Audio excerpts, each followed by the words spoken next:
أعوذ بالله من الشيطان الرجيم بسم الله الرحمن الرحيم جزا الله أن محمد ما هو أهله اللهم علمنا ما رشد أمورنا وعزنا من شرور أنفسنا ومن سيئات أعمالنا أستغفر الله الذي لا إله إلا هو الحي القيوم وأتوب إليه ولا حول ولا قوة إلا بالله العلي العظيم আজকে তারিখ হইতেছে 16 তারিখ সেপ্টেম্বর মাস 2025 সাল। এখন সন্ধ্যা 6:51 বাজে।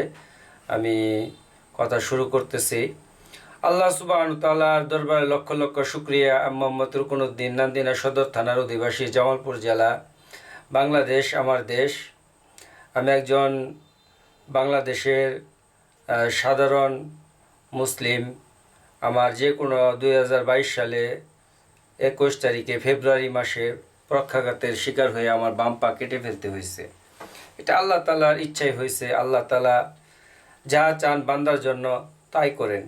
আল্লাহ তাআলা আসমান জমিন, আরশ কুরসি, লৌহ কালাম, সমস্ত কুল কায়নাতের, সৃষ্টি জগতের, সৌরজগতের, মহাজাগতিক যা কিছু আছে, গ্রহ উপগ্রহ নক্ষত্র, ব্ল্যাক হোল থেকে নিয়ে ছায়াপথ থেকে নিয়ে A to Z সমস্ত কিছু, নতুন প্রজন্ম যারা যা কিছু মানে আজকে তারা মানুষের সামনে, জাতির সামনে, ওয়ার্ল্ডের সামনে পেশ করছে। এবং আল্লাহ সুবহানাহু ওয়া তাআলা কোরআনে কারিমের ভিতরে যা কিছু বলছেন সব কিছু আল্লাহ তাআলা 18,000 মাখলুকাতের সৃষ্টিকর্তা আল্লাহ সুবহানাহু ওয়া তাআলা A to Z first to last, আলিফ লাম থেকে নিয়ে একবারে যতগুলা একদম কোরআনের লাস্ট পর্যন্ত আলিফ লাম মিম যালিকাল কিতাবুল লা রাইবা ফিহি, এখান থেকে নিয়ে একবারে কুল আউযু বিরাব্বিন নাস মালিকিন নাস ইলাহিন নাস মিন শাররিল ওয়াসওয়াসিল খান্নাস আল্লাযী ইউওয়াসওয়িসু ফি সুদুরিন নাস মিনাল জিন্নাতি ওয়ান নাস, নাস পর্যন্ত A to Z। এবং সূরা ফাতিহার ভিতরে আল্লাহ তাআলার বড়াই এবং প্রশংসা বয়ান করছেন। তো এখানে সমস্ত কিছু আল্লাহ তাআলা, সমস্ত কিছুর মালিক আল্লাহ তাআলা বলে দিচ্ছেন। আমরা আসলে কোন নবীর বংশধর, আমাদের পূর্বপুরুষ কে ছিল, এটা আমাদেরকে অবশ্যই জানা দরকার। আমরা না জানার কারণে আজকে আমরা বিভ্রান্তির জালে আটকে পড়ছি। সেই হিসেবে আমাদের আদি পিতা, আমাদের সর্বপ্রথম পিতা হইতেছে আদম আলাইহিস সালাম। তিনি জান্নাতে থাকতেন এবং তার একাকিত্ব যখন ভালো লাগতেছিল না, তার সঙ্গী হিসেবে মা হাওয়া আলাইহিস সালামকে বানাইলেন।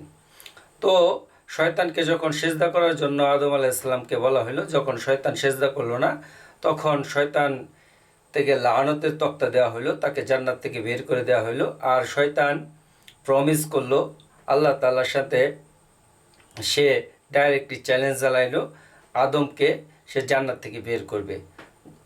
আর হাওয়া আলাইহিস সালামের মাধ্যমে, তাকে প্ররোচনার মাধ্যমে তাকে জান্নাত থেকে বের করছে। এবং আদম আলাইহিস সালামের উপর আল্লাহ তাআলা রাগান্বিত হইলেন এবং আল্লাহ তাআলা রাগান্বিত হওয়ার কারণে আল্লাহ তাআলা তাদেরকে জান্নাত থেকে বের করে দিলেন। একজনকে ফালাইলেন শ্রীলঙ্কায়, আরেকজনকে ফালাইলেন জেদ্দা। আবার তাদের দীর্ঘ 40 বছর তাদের আল্লাহ তাআলার কাছে কান্নাকাটির পরে তখন তারা আরশে আজিমের ভিতরে এবং বেহেশতের ভিতরে, লৌহ কালামের ভিতরে সব জায়গায় লেখা দেখছিল লা ইলাহা ইল্লাল্লাহু মুহাম্মাদুর রাসূলুল্লাহ। আল্লাহ তাআলার নিকট ফরিয়াদ জানাইলো, হে আল্লাহ, তুমি এই কালেমার বরকতে তুমি আমাদেরকে মাফ করে দাও। তো আল্লাহ তাআলা তাদেরকে দুইজনকে একত্রিত করলো। আবার তাদের ভিতর থেকে এরকম সন্তান উৎপাদন হইল, হাবিল কাবিল থেকে নিয়ে শুরু করে এরকমভাবে অনেক নবী রাসূল গণের আগমন করতেছিল। এরকমভাবে আমাদের আদি পিতা আদম আলাইহিস সালামের সন্তান, আমরা যাকে জাতির পিতা বলা হয়, অথবা মিল্লাতি আবাকুম ইব্রাহিম আলাইহিস সালামের সন্তান হিসেবে আমরা নিজেকে দাবি করি। ইব্রাহিম আলাইহিস সালামের দুইজন স্ত্রী ছিল। একজনের নাম ছিল মা সারা রাদিয়াল্লাহু তাআলা আনহা, তিনি ছিল বাদশার মেয়ে। আর তারই বাদী, তার নাম ছিল মা হাজারা রাদিয়াল্লাহু তাআলা আনহা। তো সারা রাদিয়াল্লাহু তাআলা আনহুর গর্ভে আসছে ইসমাইল আলাইহিস সালাম।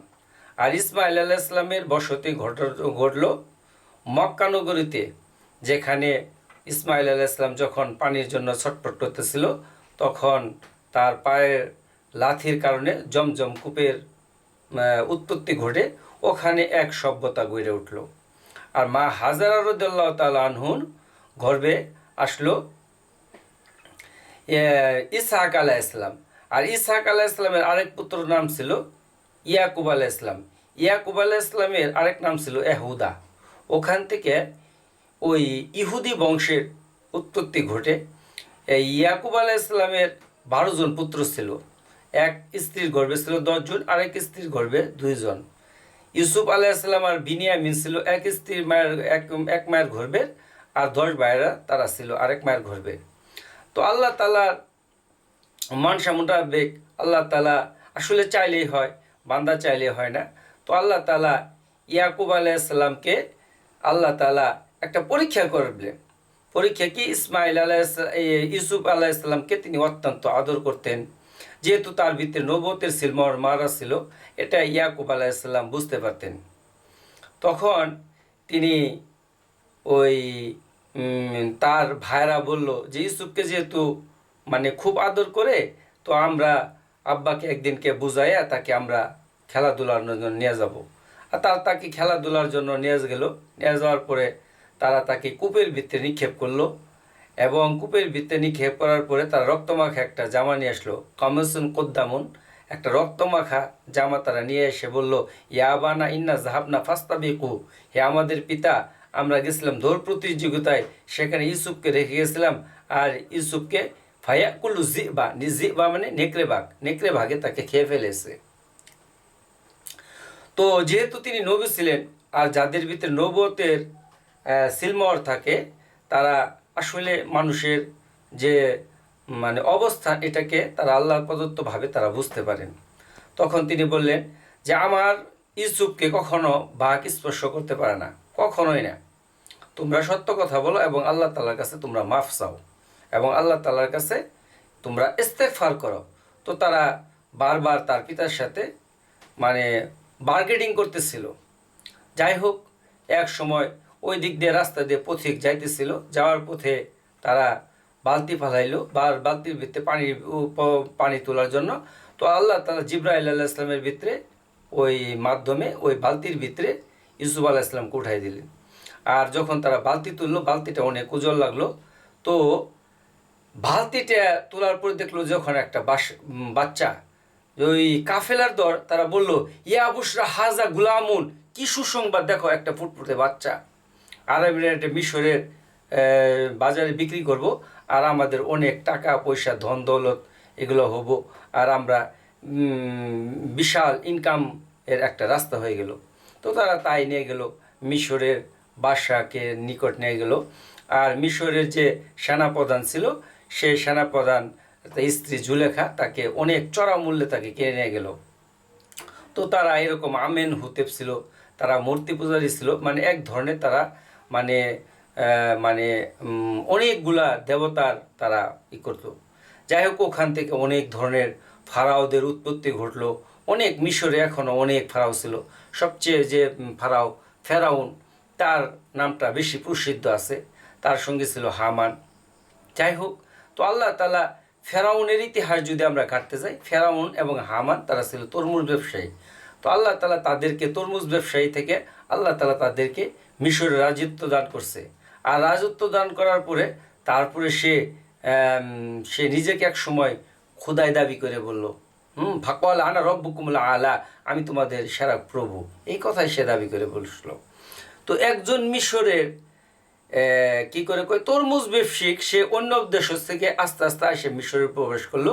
এখান থেকে আল্লাহ তাআলা একজন তরমুজ ব্যবসায়ীকে কি করলো, সে তাকে মিশরের রাজত্ব দিল, এবং সে বলল, ফাকাল আনা রব্বুকুমুল আলা, আমি তোমাদের সেরা প্রভু। আবার ওই ফেরাউনকে মূসা আলাইহিস সালামের মাধ্যমে তাকে নীল নদীর ভিতরে ইঁদুরের মতন চুবাই মারলো। কে মারলো? আল্লাহ তাআলার হুকুমেই হইল। আর ইউসুফ আলাইহিস সালামকে আল্লাহ তাআলা তাকে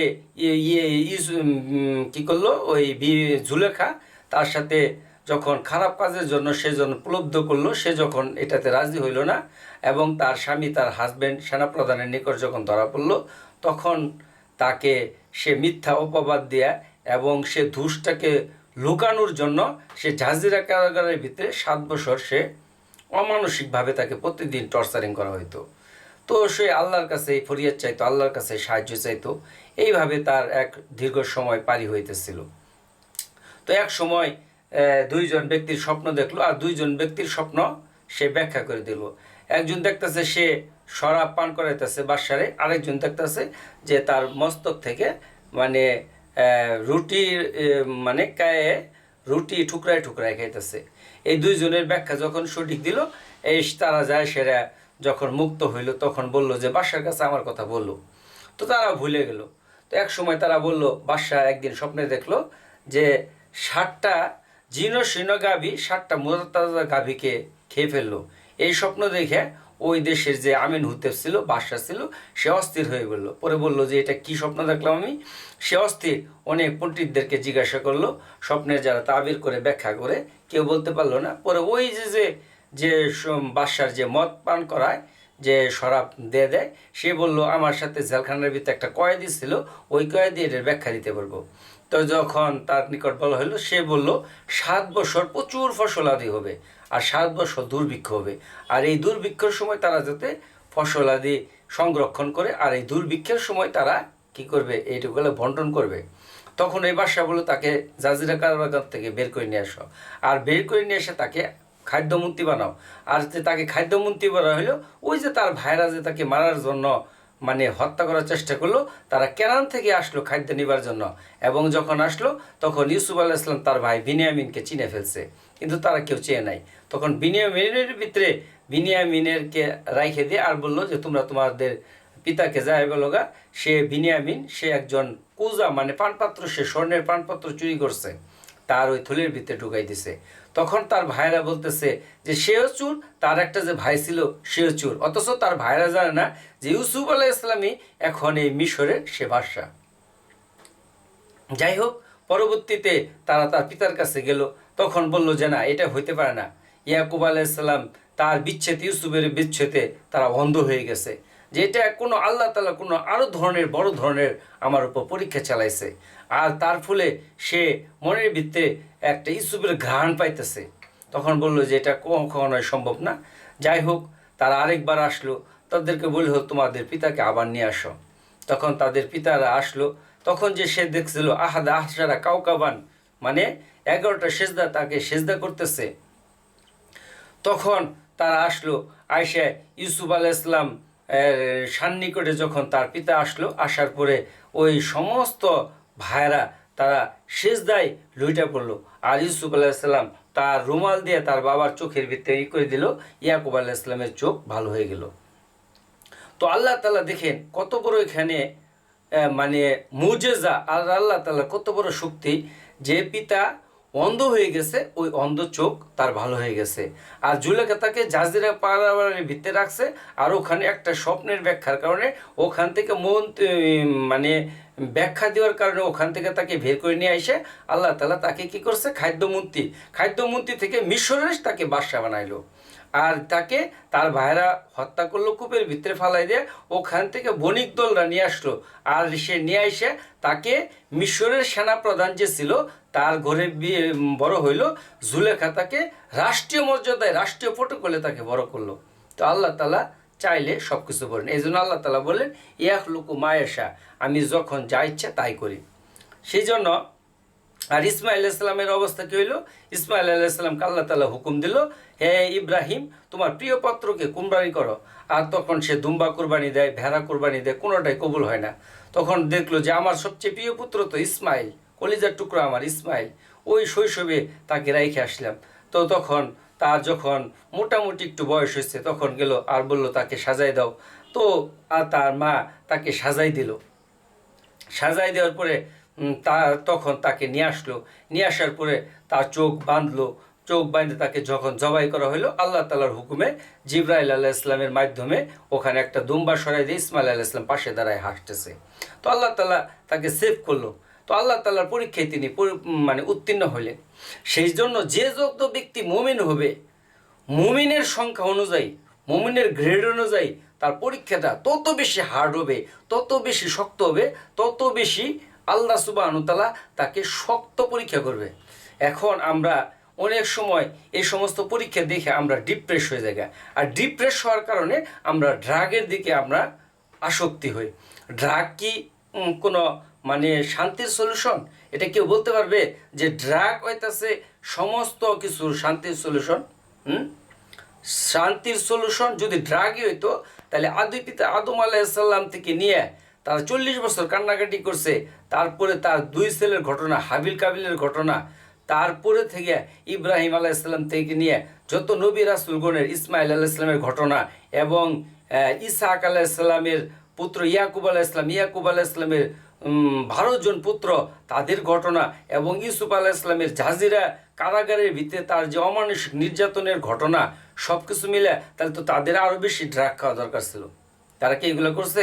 তারা সবসময় ধৈর্যের সহিত প্রত্যেকটা জিনিসকে তারা ফেস করছে, ধৈর্যের সহিত তারা মোকাবেলা করছে।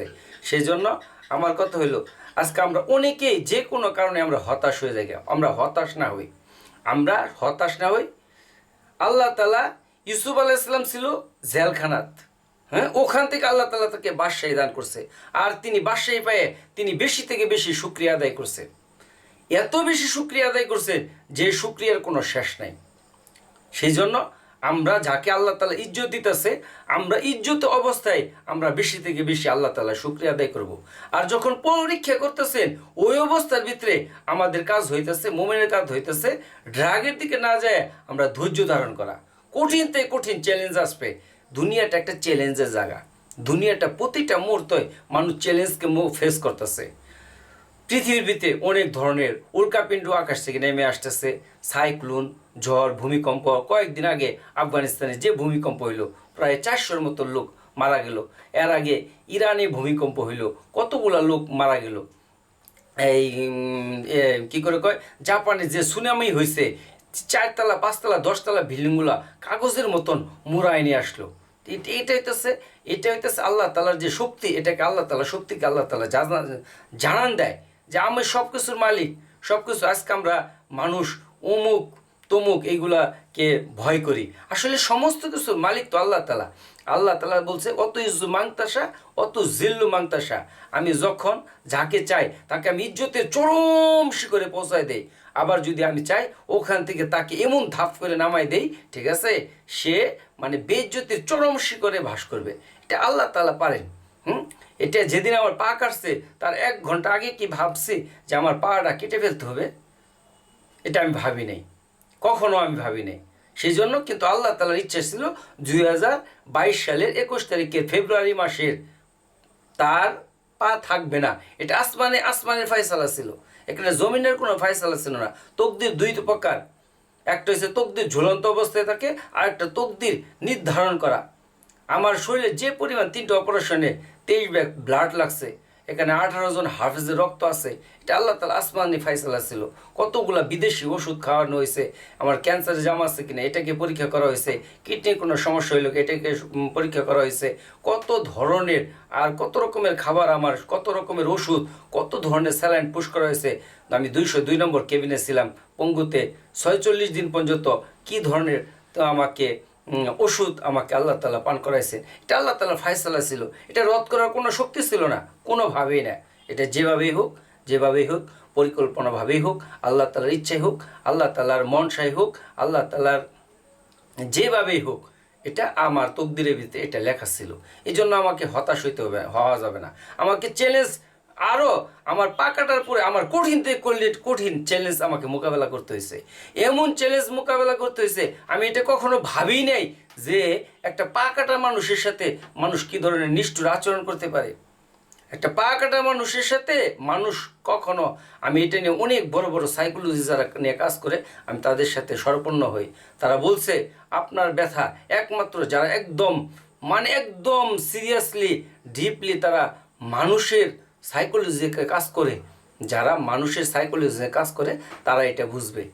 এবং কি যে তার একটা পা নাই সে আপনার এই কষ্ট বুঝবে, যে অন্ধ সে একটা অন্ধের কষ্ট বুঝবে।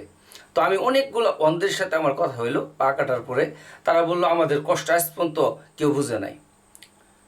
আমি অনেকগুলা পাকাটা লোকের সঙ্গে কথা বলছি, তারা বলছে যে আমরা নিজের ঘরের ভিতরে আমরা বেশি দুযোগের ভিতরে বুক করতেছি। অনেকগুলো অন্ধের সাথে কথা হয়েছে, তারা বলছে আমরা নিজের ঘরের ভিতরেই সবচেয়ে বেশি দুযোগ বুক করতেছি। তাহলে এই যে অবস্থানটা, সিচুয়েশনটা, এটা কে তৈরি করছে? আল্লাহ তাআলা তৈরি করছে। সেই জন্য আমি বলবো, যারা যে কোনো দুর্ঘটনার শিকার হয়ে রক্ষাঘাতের শিকার হন, অথবা গ্যাংরিংয়ের কারণে হাত পা কেটে ফেলতে হয়েছে, ডায়াবেটিসের কারণে, যে কোনো কারণে যারা যে সমস্ত প্রবলেমের সম্মুখীন হইতেছেন, আপনারা সবসময় আমরা হতাশাগ্রস্ত না হই, আমরা বেশি থেকে বেশি দোয়া পড়তে থাকি। যেমন দোয়া ইউনুস আছে, লা ইলাহা ইল্লা আনতা সুবহানাকা ইন্নী কুনতু মিনাজ জালিমিন। তারপরে বেশি বেশি ইস্তেগফার পড়তে পারি, আস্তাগফিরুল্লাহ রব্বি মিন কুল্লি যামবি ওয়া আতুবু ইলাইহি, লা হাওলা ওয়ালা কুওয়াতা ইল্লা বিল্লাহিল আলিয়্যিল আযীম, ইয়া হাইয়ু ইয়া কাইয়্যুম বিরহমাতিকা আস্তাগীস। আমরা এই দোয়া করতে পারি। আমরা বেশি থেকে বেশি দোয়া দোয়া করতে পারি, কারণ আমাদেরকে চ্যালেঞ্জ, এটা আল্লাহ তাআলা আমাকে পরীক্ষা করতেছেন, এই চ্যালেঞ্জকে আমাকে মোকাবেলা করতে হবে। এটা আপনি বলতে পারেন যে আপনি এরকম একা, এই না, আমি যতগুলো লোকের সঙ্গে কথা বলছি সবাই একই কথা বলছে, যে তাদের কষ্টকে বোঝানোর মতন কেউ নাই।